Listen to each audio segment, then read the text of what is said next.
Hi friends, it was on September 5th when my wife and I boarded an airplane headed for the world's pure food fair, also known as the National Heirloom Expo. The primary sponsor of this event is the Baker Creek Seed Company. It's non-profit, with any funds above cost being donated to school gardens and food production programs. This was the 7th year that the event has been held, and we had heard about it for years prior, wanting to go, so we were excited to finally make it this year. Prominently displayed in most advertising literature is the Squash Tower located in the main pavilion, and the display did not disappoint. But while that tower might have been the centerpiece in the pavilion, there was row after row of amazing heirloom squash, just about every variety you could imagine. And many of the varieties had displays indicating the name, origin, and history. The genetic diversity of just the squash display alone was amazing, and the names were pretty creative too. I walked up and down these rows for a while, but eventually I reached a point where the squash started to speak to me, this one in particular. I understand that the crops on display focused on what was in season, but I wouldn't have minded seeing some other seasonal crops as well. For example, there are a wide range of heirloom corns and beans that dry out and are visually stunning. And I would have enjoyed seeing a selection of cucumbers and okra, and I could go on and on because the list of heirloom vegetables is endless, so I have to give them credit. They had a lot on display. And so my hope is, as the popularity of this event increases, so too will the selection of crops that they display. And to be fair, the selection of tomatoes was almost as impressive as a selection of squash, a wide variety of heirlooms ranging the color and size spectrum, and they included a nice dose of the eggplants and peppers and other varieties of crops. But wait, because in this pavilion there was more. In that same pavilion was the Dahlia Flower Show, and the genetic diversity and the beauty of just this one flower is staggering. The range of shapes, from pom-poms to florets and dinner plates, and the color palettes, well, spectacular.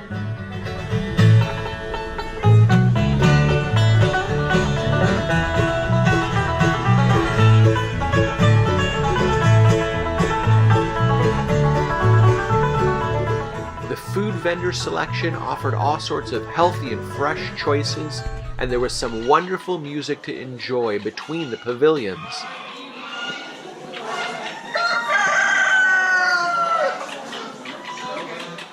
I found one of the most exciting parts of the Heirloom Expo to be the heritage breed poultry display.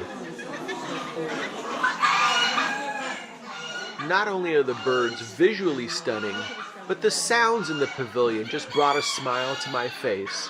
And I could imagine what each of these birds were thinking, having 4 of my own at home.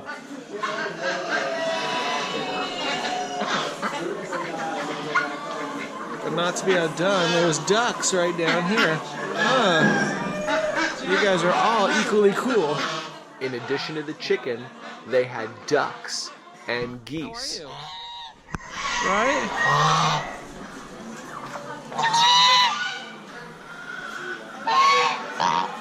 Really? Really?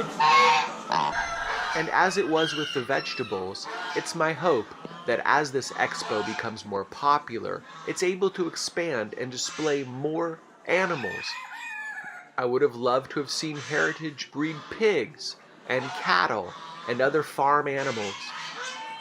But all that they do offer here at the Heirloom Expo was a treat for the senses and for the soul. And the vendors' pavilion offered a great venue to come home with some fun souvenirs. The mix of items included seeds and garden tools and clothing. There was even a little technology startup offering peer-to-peer vegetable sales, which I thought was really neat. There were 3 separate halls with dozens of speakers scheduled throughout the event. As we wrapped up our day at the expo, my wife and I decided to head over to Napa.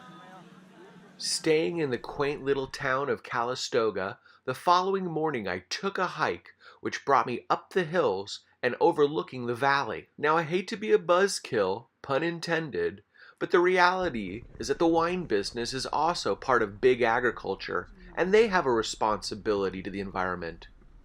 My wife and I went to several different wineries' tasting rooms, and most of them touted that they are sustainably farmed and environmentally friendly. But when you ask them what kind of organic wines they offer, they come up with all kinds of excuses why it's not practical. But there are organic and biodynamic options, you just have to poke around. On our journey home, I had thought about much of what we had seen over the last couple of days. The Heirloom Expo had featured so much of what's right in agriculture today. It was a great venue for breeders, preservationists, gardeners, and seed savers. And by going right to wine country, it reinforced my notion that high-dollar crops with upscale images have a special responsibility for environmental stewardship. Our flight path home took us over California's fertile Central Valley. And down below you could see how agriculture influences the landscape. It's important to be mindful that our eating habits have an influence not only on the people who work in these fields, but on the people who live around them. Unfortunately, it's not uncommon to hear in the news how people in these communities can't drink their tap water because it's been contaminated by agricultural chemicals like pesticides or chemical fertilizers. Living in the city, far from where food is grown, it's easy to detach ourselves from the impacts of our eating habits.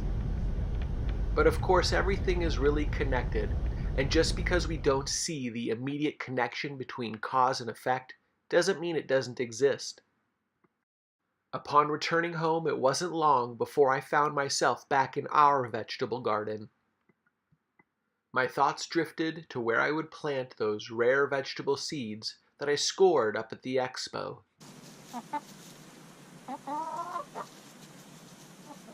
And I thought about how I wanted to articulate the message to you, my friends, about the importance of eating organic, heirloom fruits and vegetables, supporting your local farmers, and wherever possible, growing your own foods.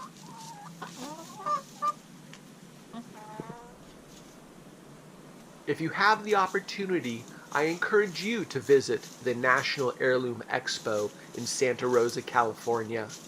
It's a great place to be inspired by other folks in the pure food movement.